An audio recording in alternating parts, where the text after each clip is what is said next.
नमस्कार, जय जोहार। IND24 के बिग टॉक शो में आप सभी का स्वागत है। इस बार मेरे साथ बहुत ही ख़ास मेहमान जुड़ने जा रहे हैं। इस बार हमारे साथ जुड़ रहे हैं डॉक्टर नवीन मार्कंडे। सबसे पहले तो मैं उनका स्वागत करूंगी। सर, बहुत बहुत स्वागत है आपका हमारे शो में समय देने के लिए। धन्यवाद। नवीन मार्कंडे जी के बारे में और उनके डेजिग्नेशन को लेकर मैं 2 शब्द कहना चाहूँगी।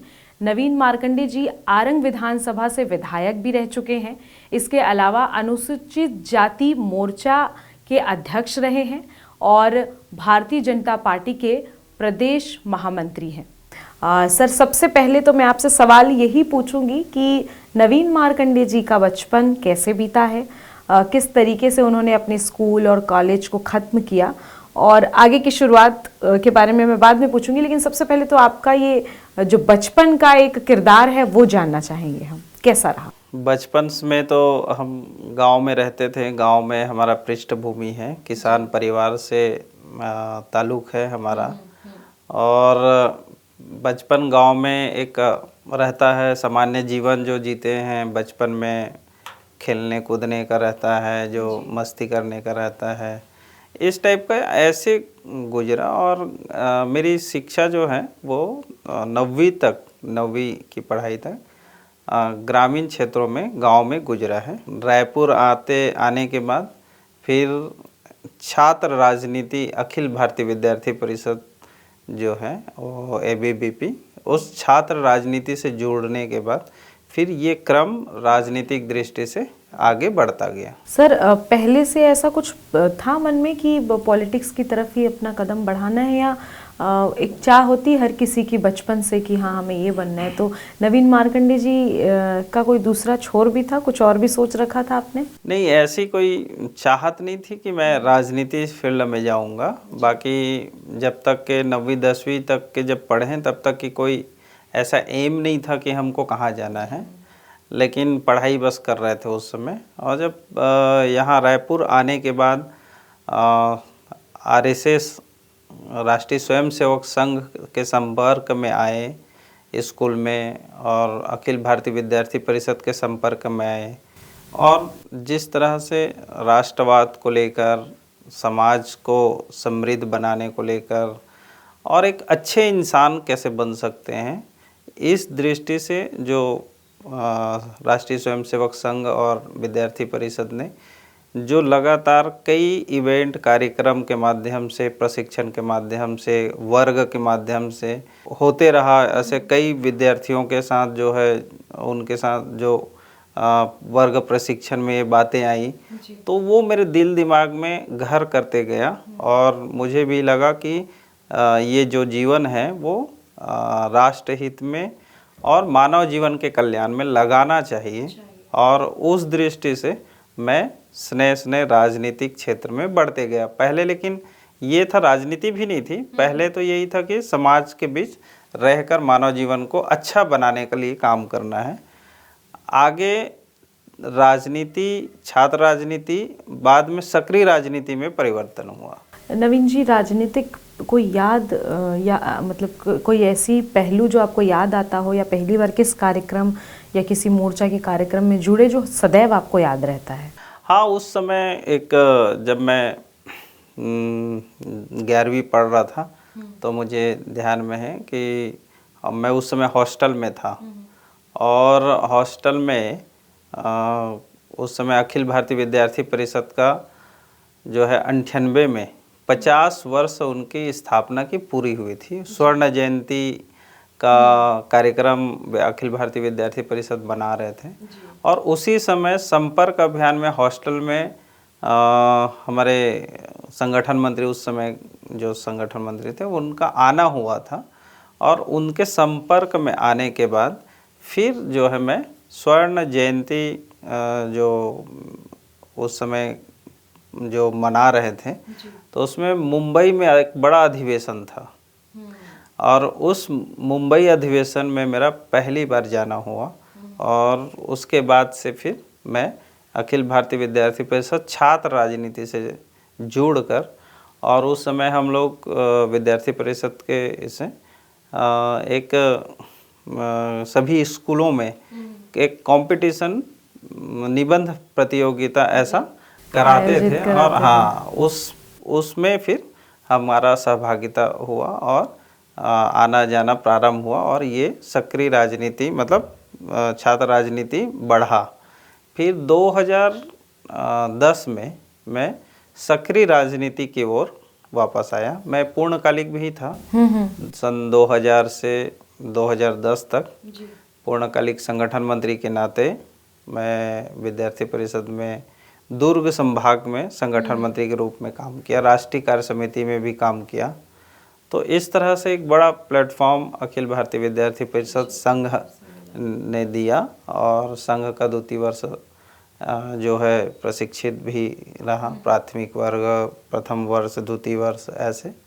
तो इस तरह से एक राष्ट्रीय विचारधारा को दृष्टिगत रखते हुए आगे का कदम आप ही आप फिर बढ़ने लगा, बन गया।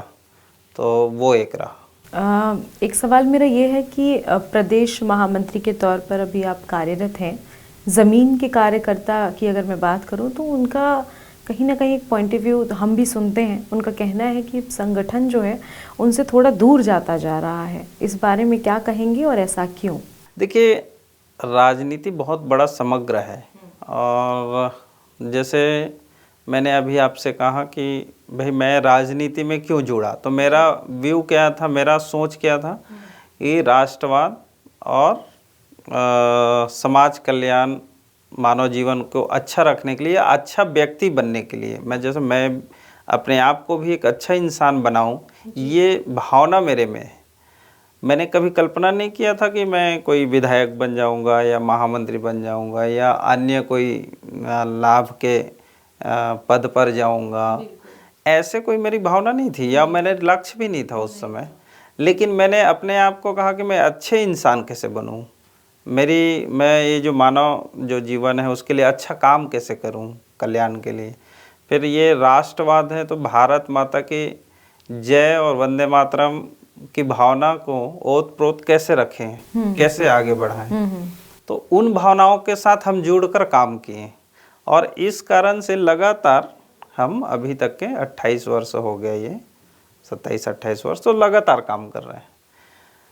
पर ऐसी भावना के साथ जब कोई काम करता है तो उसके मन में कोई प्रश्न खड़ा नहीं होता, उसके समर्पण की भाव आनी चाहिए और होता भी है।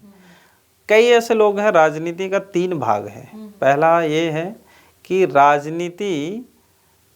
एक व्यक्ति राजनीति करता है सत्ता सुख भोगने के लिए, एक व्यक्ति राजनीति करता है समाज कल्याण के लिए, मतलब उस माध्यम से हम मानव जीवन का या ऐसे सबका कल्याण करें, अच्छा काम करें। और एक व्यक्ति करता है राजनीतिक दृष्टि से एक तरह से वो व्यापार के लिए।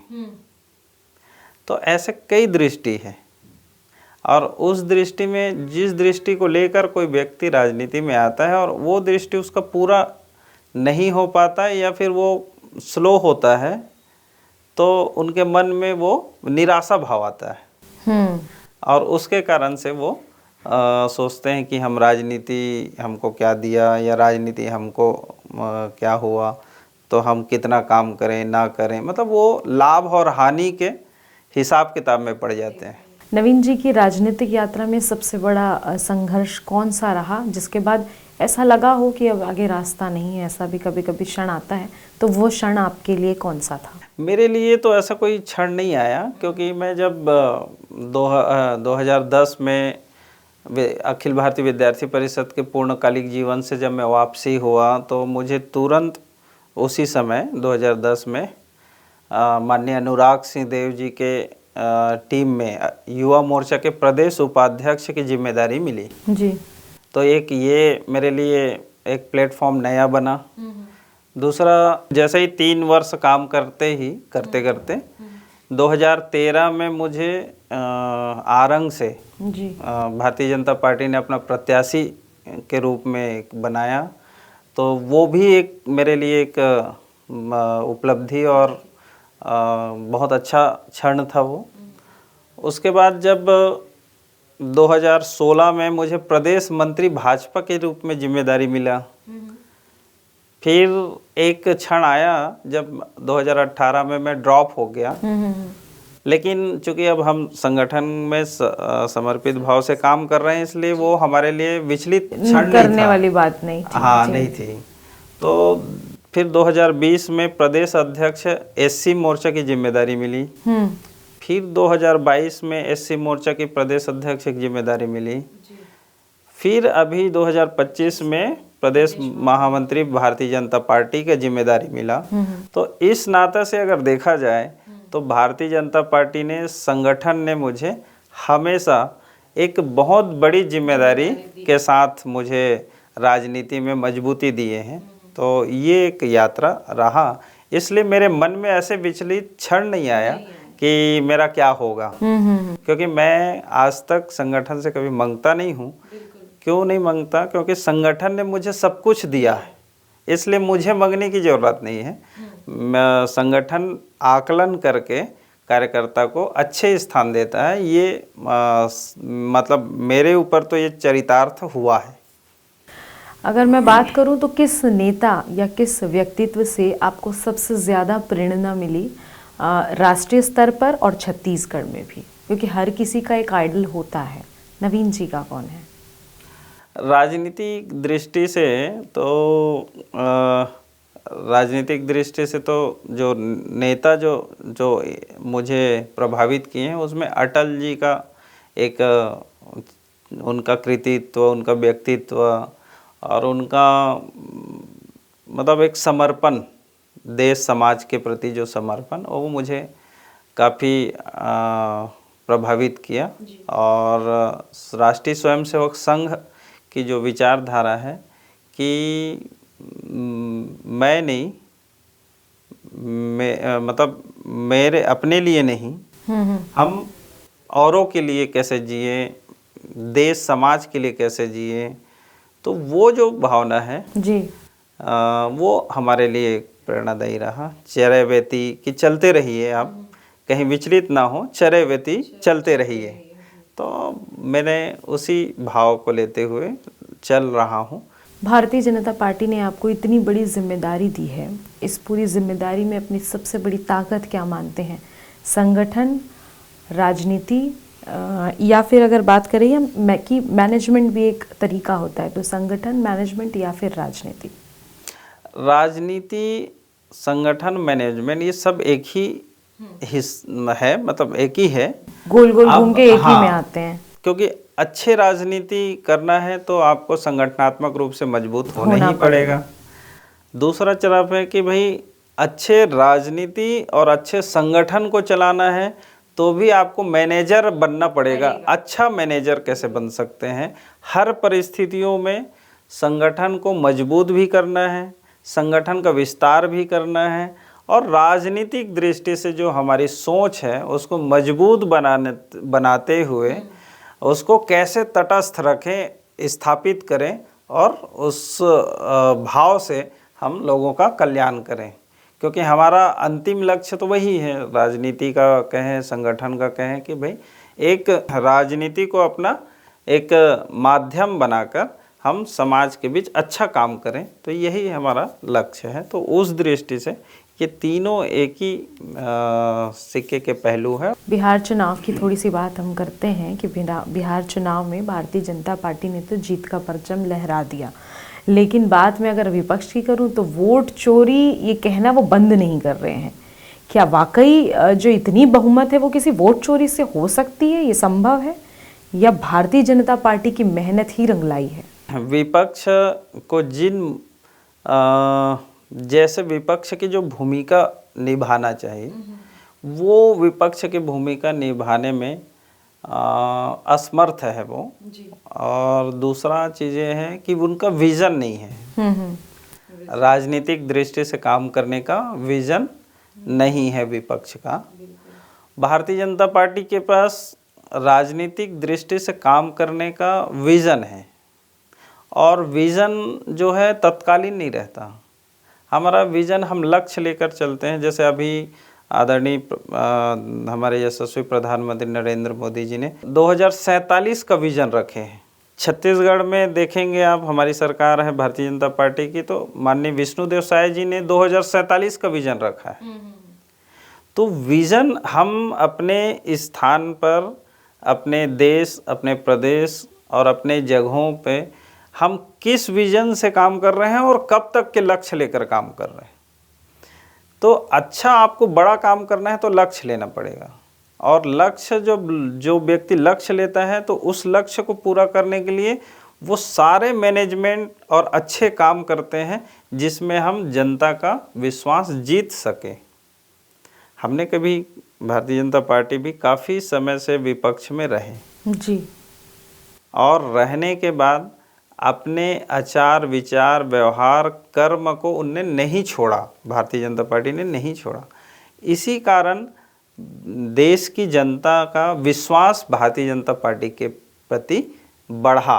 और वहीं अपोजिट अब देखते हैं कि कांग्रेस आज़ादी की लड़ाई से पहले, आज़ादी की लड़ाई और आज़ाद भारत में भी लगातार जनता ने उसके ऊपर विश्वास किया, लेकिन ऐसे क्या कारण है कि कांग्रेस को देश की जनता अब निरंतर छोड़ते जा रहे हैं, भूलते जा रहे हैं, किस वजह से? और यही चीज़ है कि कांग्रेस के जो लीडर्स हैं वो इन बिंदुओं पर कभी विचार नहीं कर रहे हैं, कि आत्म आकलन नहीं कर रहे हैं, और उसके कारण से उनको जो विपक्ष में रहते हुए किस दिशा में चलना है, कैसे मुद्दे उठाना है, कैसे कार्य करना है, इन चीज़ों पर वो, मुझे लगता है कि कॉन्फिडेंस उसके अपने आप में नहीं है। किसान, जंगल, जमीन, वनाधिकार, इन मुद्दों पर बीजेपी संगठन कितनी एक्टिव है, और क्या ये मुद्दा केवल सरकार का है या संगठन का भी हस्तक्षेप है? देखिए, ये तो प्राकृतिक साधन संसाधन है और मानव जीवन प्रकृति से बाहर नहीं है, इसलिए किसान का मतलब है हम सब किसान हैं, क्योंकि किसान के बगैर देश या मानव जीवन संभव नहीं, मानव जीवन क्या, कोई भी जीवन संभव नहीं है, इसलिए किसान बहुत ज़रूरी है। जल, जंगल और ज़मीन, जल भी उतने ही ज़रूरी है और ज़मीन और जंगल भी उतने ही ज़रूरी है। भारतीय जनता पार्टी प्रकृति को कोई नुकसान ना हो और मानव जीवन को उत्तम जीवन यापन का साधन संसाधन मिले, इस भाव से काम करते हैं। इसलिए आप देखे होंगे कि हम जल संरक्षण पर भी काम करते हैं। बिल्कुल। हम हमारे जंगल को संरक्षित करने के लिए भी हम काम करते हैं, कि अभी आप रिपोर्ट देखे होंगे कि हमारा जंगल की जो प्रतिशत है वो बढ़ा है। हम किसानों को समृद्ध बनाने के लिए, क्योंकि अन्नदाता है और उनके माध्यम से देश जो है मानव जीवन चल रहा है, तो वो हमारे अन्नदाता हैं, तो उनके समृद्धि के लिए भी हमने अलग अलग प्रकार की योजनाएं रेडी किए हैं। अभी आपने देखें, किसान सम्मान निधि की बात करें, कृषक उन्नति योजना की बात करें, फिर फर्टिलाइजेशन में सब्सिडी की बात करें, है ना, करीब करीब 70-75 लाख करोड़ रुपए की सब्सिडी की बात है वो।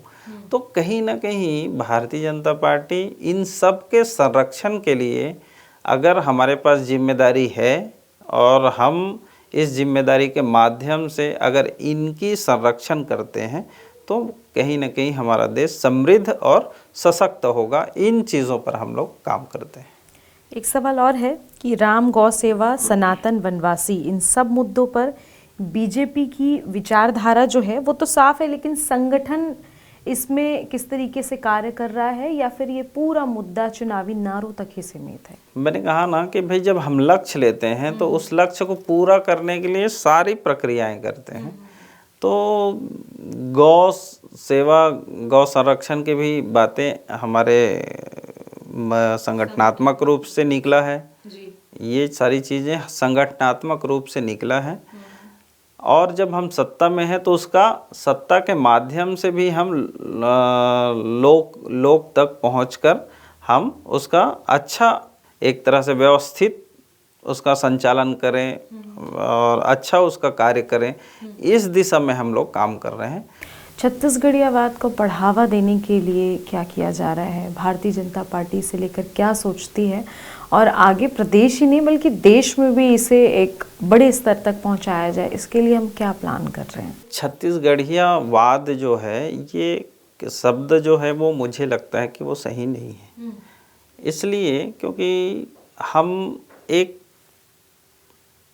छत्तीसगढ़ में है, छत्तीसगढ़ प्रदेश में है, तो हम छत्तीसगढ़ियावाद कह रहे हैं। वैसे ही दूसरे सभी प्रदेश हैं, वो भी अपना अपना जब वाद खड़ा करेंगे तो देश में तो गृह युद्ध छिड़ जाएगा और ये मानव जीवन है, किसी भी जीवन के लिए सही नहीं है। हम एक राष्ट्र श्रेष्ठ राष्ट्र की बात करते हैं, एक भारत श्रेष्ठ भारत की बात करते हैं, मानव मानव एक समान की बात करते हैं। संत बाबा गुरु घासीदास जी ने कहें कि भाई सत्य ही मानव का आभूषण है, मानव मानव एक समान है। कबीरदास जी भी कई अपने दोहा चौपाई में भी अपनी बातें रखे हैं। तो वैसे ही अन्य संत महात्मा पुरुषों ने भी अपनी अपनी बात रखे हैं जी। तो उनने किसी जाति धर्म के लिए अपना संदेश दिया है ऐसा नहीं है, ये मानव जीवन के लिए संदेश दिया है। छत्तीसगढ़ महतारी है तो भारत माता है, तो माता महतारी एक ही है, तो हम क्यों उनको खंडित करें, अलग अलग क्यों? जैसे हम पोस्ट देखते हैं, बहुत सारे लोग अलग अलग तरीके के पोस्ट करते हैं कि अब छत्तीसगढ़ियावाद को बढ़ावा नहीं मिल रहा है, या कवि सम्मेलन होता है तो उसमें छत्तीसगढ़ी कवि को जगह नहीं दी जाती है। तो इन सारी चीज़ों को किस तरीके से फोकस किया जा रहा है? मेरे कहने का मतलब है छत्तीसगढ़ियावाद का अर्थ जो है हम अलग होने की नहीं है। छत्तीसगढ़ियावाद का अर्थ है कि छत्तीसगढ़ में निवासरत हर व्यक्ति को अच्छे जीवन यापन करने के लिए अवसर मिले, अच्छी नौकरी स्वरोजगार की उनकी व्यवस्था हो, जो हमारी संस्कृति छत्तीसगढ़िया संस्कृति है उसका संवर्धन संरक्षण हो, हम अपनी प्रकृति अपनी संस्कृति से जुड़े रहें, उसकी जो है अच्छा संचालन हो या उसके लिए अवसर मिले। एक हो सकता है ये और ज़रूरी भी है, क्योंकि भाई सब 40 किलोमीटर 50 किलोमीटर में भाषा बोली सब चीज़ चेंज होते हैं, तो ये हमारे लिए अच्छी बात है। लेकिन अगर इसमें संघर्ष खड़ा करें, मतलब इंटेंसली, क्या होता है जब कोई लोगों को जब जैसे उनको सत्ता चाहिए या सत्ता से विमुख हो रहा है तो वो लोगों को उकसा देते हैं, और उकसाने से क्या होता है, भावनात्मक रूप से उकसा देता है और उसका उकसाने से उसको व्यक्ति को किसी को उकसाने वाले को लाभ मिल सकता है, पर दीर्घकालीन अगर देखेंगे तो हमारे जो आम लोग हैं, यहाँ के जो वासी हैं रहवासी हैं, उसमें एक द्वेष की भावना खड़ा हो जाता है, तो वर्ग संघर्ष को उसमें जगह मिल जाता है। और हम जब मानव मानव एक समान है, हम जब भाई बंधु हैं, सब एक साथ रह रहे हैं, तो भाई ये सब की जगह कहाँ है? तो इसलिए मैं संदेश देना चाहता हूँ कि कड़ी मेहनत कीजिए, अपने आप को समृद्ध बनाइए और अनर्गल बातों के तरफ ध्यान ना दें। समृद्ध छत्तीसगढ़, समृद्ध भारत और समृद्ध मानव जीवन, यही एक लाइन हो सकता है जो हम सबको एक रखे। एक अंतिम सवाल लूँगी मैं आपसे कि भारतीय जनता पार्टी सदैव मजबूत संगठन की बात करती है। अभी छत्तीसगढ़ में संगठन की वास्तविक स्थिति देखते हुए अगर मैं आपसे पूछूं तो आप उसे 10 में से कितने अंक देंगे? अभी भारतीय जनता पार्टी को जो संगठनात्मक रूप से अगर देखते हैं तो हम लोग पहले भी मतलब मजबूत और समृद्ध रहे हैं, आज भी हम मजबूत और समृद्ध हैं। छत्तीसगढ़ में मध्य प्रदेश, चूँकि उस समय संयुक्त मध्य प्रदेश था, तो हमारे जो हमारे भारतीय जनता पार्टी के संस्थापक सदस्यों में कुशाभाऊ ठाकरे जी रहे हैं, गोविंद सारंग जी जो रहे हैं यहाँ, तो इन लोगों ने संगठन की रचना ऐसे किए हैं कि वो रचना आज भी जीवंत है। और संगठन में भूमिकाएं लोगों की बदलती जरूर हैं, पर संगठन बहुत मजबूत है। और इसी कारण से हमारे छत्तीसगढ़ में हम लोग लगभग 61 लाख की सदस्यता पूर्ण किए हैं। दूसरी तरफ देखते हैं कि हमारी संगठनात्मक रचना कभी कमज़ोर नहीं हुआ है। लगातार देख रहे हैं आप, आज भी हमारा प्रदेश का, जिला का, मंडल का, बूथ का, हमारा रचना ऊपर से लेकर नीचे तक सब कंप्लीट है और अच्छा है। इसके अलावा सत्ता में भी अगर देखें भारतीय जनता पार्टी, तो सत्ता के साथ साथ आयोग निगम मंडल भी व्यवस्थित है और सब अपने अपने फील्ड में अच्छे काम कर रहे हैं। रही बात है कि भारतीय जनता पार्टी की जो अन्य अभी संगठन है जिस पर विस्तार होना है, तो वो क्रमशः चल रहा है और उसको भी हम नीचे तक के लेके जाएंगे। जैसे मोर्चाओं का है, प्रकोष्ठों का है, हमारे प्रकल्प अभियान का है, तो ये सारा जो हमारा एक बना हुआ है रचना संगठन का, उसको विस्तारित करना और मजबूती बनाए रखना और उसमें फ्लो में रखना, उसको परिवर्तित करते रहना कि हर व्यक्ति को वहाँ काम मिले, जगह मिले, जिम्मेदारी मिले और वो उनके मन में एक भावना आना चाहिए कि मैं पार्टी संगठन के लिए और समाज, प्रदेश, देश के लिए हम काम कर रहे हैं, ऐसे उनकी भावना बननी चाहिए। तो उस नाते से सब अच्छा हो रहा है। तो 10 में 10 नंबर हम भारतीय जनता पार्टी की हमारी संगठन को देंगे। तो बिल्कुल भारतीय जनता पार्टी के संगठन को पूरे 10 में से 10 अंक दिए हैं नवीन मार्कंडे जी ने। इनका साफ साफ कहना है कि जो संगठन है वो हर किसी को ये एहसास दिलाता है कि हर कोई अपने कार्य को आगे बढ़ाने और कार्य करने के लिए सक्षम है। उसकी स्थिति, उसका परिवर्तन, इन सब चीज़ों की मॉनिटरिंग सतत रूप से की जाती है कि कौन कैसे कार्य कर रहा है। अनैतिकताओं में ना पड़ने की बजाय लगातार अपने कार्य पर फोकस करें, अपने कार्यों को निरंतर चलाएं। इस तरीके के कार्यों को दर्शाता है संगठन। तो कुल मिला के संगठन का कार्य निरंतर चलता रहता है, हर किसी को वो देखते हैं और हर किसी को मौका भी देते हैं। तो इस तरीके का कार्य लगातार होता है। आने वाले समय में भारतीय जनता पार्टी विकास के कई सारे नए आयाम गढ़ेंगे। इस तरीके की बात जो है नवीन मार्कंडे जी कर रहे हैं। कुल मिलाकर बहुत सारी प्लानिंग के साथ आगे बढ़ने की पूरी तैयारी है। सर बहुत बहुत धन्यवाद समय देने के लिए। जी धन्यवाद आपका भी।